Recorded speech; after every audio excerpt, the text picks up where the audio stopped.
Hi, today we're going to work on chapter 3, The Spouter-Inn. This is Moby Dick, Great Books Unlocked by Pamela Benjamin. I would love if you would join us in Great Books Unlocked. It's a school community for homeschool mothers that are researching books for their students and their children, and also for adult learners. Maybe you didn't have time. Maybe you did a technical education. You didn't have time for all the great works of literature, or maybe you just want to start reading great books and you want to have some friends. We're working on Moby Dick right now. It's a long book, and I'm going to get you started on these first couple of chapters, and then I'll be doing more later. So let's get started. Moby Dick. Pamela, my name is Pamela Benjamin. The Spouter-Inn. So where do we get that name from? That's the spout. That's the spout that comes off of the whale. And Ishmael, our main character and narrator, this is his first person point of view. He is looking for a place to spend the night. He has come from where he lives in the Northeast through what is now Manhattan, and now he's in Bedford. And he's looking for a place. He's found a couple of different places to spend the night, but he doesn't have much money. He puts his hand in his pocket and only feels a few coins. He finally comes upon Spouter-Inn. And we're going to talk about the atmosphere of Spouter-Inn. And it's bleak and it's kind of ragtag and not so great.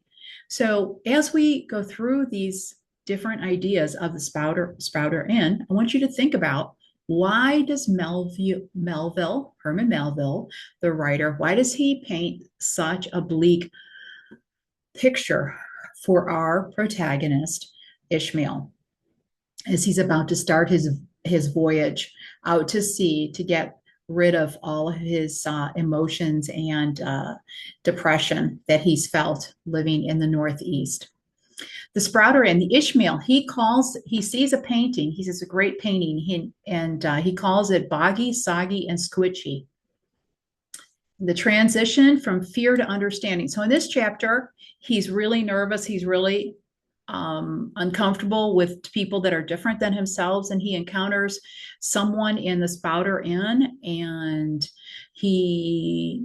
before he's come to the Spouter-Inn and made his way to New Bedford to get on a boat and go on this big journey, he's had all these ideas of what it's going to be like.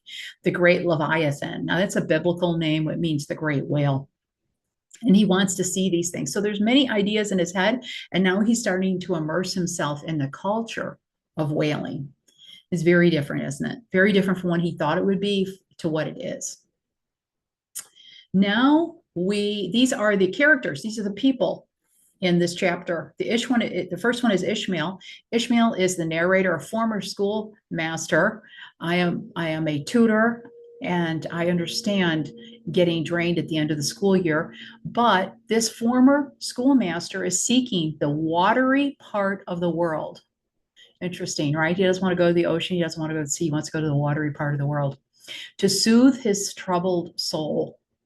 One of the reasons why people love Melville in this so much is because he is so descriptive and uses so many interesting adjectives. And I encourage you, or I challenge you, to fall in love with Melville and his interesting descriptions of things along in his journey. Now, Queequeg is an unusual person to be up there in the Northeast, in the northeastern part of the United States, where you have a lot of the descendants of pilgrims, and very white and very stoic. And then there's cross-Atlantic trade in that area. But Queequeg is a tattooed harpooner from the South Seas. Later we learn that it is New Zealand. A tattoo harpooner. So he is the main guy that takes the shot at the whales. So initially, Ishmael is terrified of this guy, and he later really enjoys his company, and he feels like he's a very honest soul. But we're on the front end of that relationship right now. Now, Peter Coffin owns the Spouter-Inn. So I think that's an interesting name that Melville gave to the person who runs the inn. He likes teasing Ishmael about and trying to terrify him of this person who's going to be his roommate because there's not many places left in the inn. Now, Bulkington is a quiet mariner from Virginia, and he uses an unusual term, a cofferdam. A cofferdam. That's not something we use these days, but he's a big, robust guy. He's tall for for those times. And Jonah is a withered old man who works at the bar at the Spouter-Inn. And so we have some really interesting characters, don't we? Deliriums and death to sailors. Again, morbid, morbid, morbid. Constantly, Melville is putting that in our faces. Now, here are some of the vocabulary words: portentous. But what most puzzled and confounded you as a long, limbered, portentous black mass? So this ominous, everything is ominous. Everything is going to happen. This big whole something is going tempestuous. Tempestuous is a big, huge storm that's coming up. So the tempestuous Euroclydon kept a worse howling than ever. So he's talking about a specific wind that they would experience in the Northeast, showing violent anger. So now he's using personification to express the wind in this area. And he's trying to find some place to stay. And he is in the situation where he is dealing with this really, really strong storm outside. Scrimshaw, examining by dim light divers specimens of shrimp-shander, meaning intricate carvings, handiwork by sailors from whalebone or ivory. We don't see that word a lot in the English language. Idolatrous, selling the heads of dead idolaters, blindly or excessively devoted to worshiping idols. Genteel would be if you have a lot of manners and you drink tea and you're very, very refined.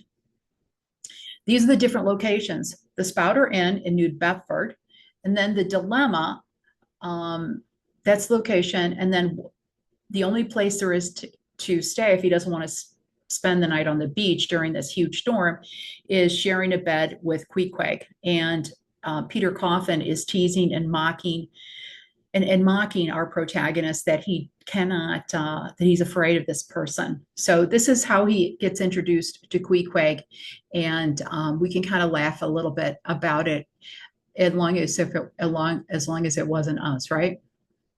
Now here is the Spouter-Inn. It looks kind of ragtag and humble, and our protagonist Ishmael talks a lot about what it looks like, and it's kind of ragtag.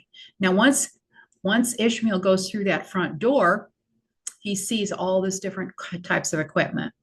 But that's nothing till he sees the bar. What do you think the bar would be made of? Quite ingenious of Melville, but he makes the bar the whalebone, the jaws of a whale. So the word portentous is really a good word because Melville, with his heavy-handed approach, wants us to start to fear and see the foreshadowing of what will happen along the way. Now let's read a little bit of Spouter-Inn. Share that over there. The Spouter-Inn. Entering that gable-ended Spouter-Inn, you found yourself in a wide, low, straggling entry. See, the straggling entry with old-fashioned wainscot. That's that wooden part that you saw there, reminding of the bulwarks of some condemned old craft. So bulwarks are a real strong piece of, usually a bulwark is something to do with a ship or something. On one side hung a very large oil painting, though thoroughly besmoked. Okay, besmoked. So they're using tobacco, and so all that tobacco is getting on things, and it's giving it a gray light. A very large oil painting, thoroughly besmoked and every way defaced. That in the unequal cross lights by which you viewed it, it was only by diligent study and a series of systematic visits to it and careful inquiry of the neighbors that you could anyway arrive at its understanding of its initial purpose. Such unaccustomed masses of shades and shadows that at first you almost thought some ambitious young artist, now he's not saying that in a positive light. It's kind of like a denigration. They're positive, some ambitious young artist in the time of New England hags. So those are older women that haven't married usually, have endeavored to delineate chaos, bewitched by dint of much and earnest contemplation and oft repeated powderings, and especially by throwing open a little window towards the back of the entry, you come at last to the conclusion that such an idea, however wild, might not be altogether unwarranted. But what most puzzled and confounded you was a long, limber, portentous black mass of something hovering in the center of the picture over three blue, dim, perpendicular lines floating in a nameless yeast, a boggy, soggy, switchy picture, enough to drive a nervous man distracted. Yet there was a sort of infinite, half-attained, unimaginable sublimity about it that fairly froze you to it, till you involuntarily took an oath with yourself to find out what that marvelous painting meant. Okay, so now not only are we coming into this ragtag place, and it's so unusual, but he's having this haze put over him by this painting. And he said by some hags, and he's making an illusion that they could be witches. And that's something that was part of their culture back then. Not really accepted, but it was a very denigrating term. The unusual combat of the four primal elements, its unnatural combat of four primal elements. It's a blasted heath. It's a Hyperborean scene. It's the breaking up of the icebound stream of time. It's the breaking up of the icebound stream of time. So what could be going on there? Well, there could be a lot of different things. And he is talking about this massive event that's going to change history by breaking up the stream of time.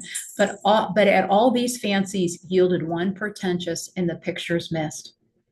So I hope you open the book and go to chapter 3 and dive in and see what it's like.